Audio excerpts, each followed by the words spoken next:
तर आज सकाळ सकाळी फैजलला घेऊन मी निघालो होतो ऑफिसच्या गेस्ट हाऊसला.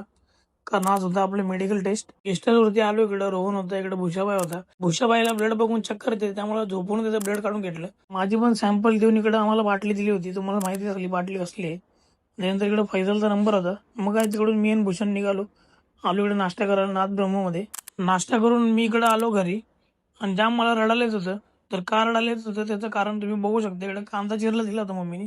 मग काय संध्याकाळी नाश्त्याची तयारी केली. इकडे ओट्स भरलं, निघालो मी ऑफिससाठी. इकडे आपले पादत्राणे घातले आणि इकडे बारके मला बघून लपून बसला होता. मग काय त्याला बाय बाय केला आणि निघालो.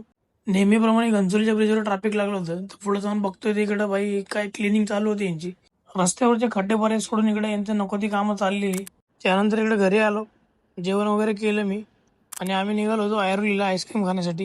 ऐरोलीला जायचा प्लॅन कॅन्सल झाला होता. मग काय इकडे घेतला आम्ही 2 कोन. नेहमी इकडे किशा खात बसलो. त्यानंतर इकडे डॉगेश बाय आले होते. मग त्यांना बिस्किट टाकलं. पहिले 4 होते आणि डायरेक्ट अचानक मध्ये 10 झाले. मग काय त्यांची भांडणं लावली आम्ही आणि गेलो घरी.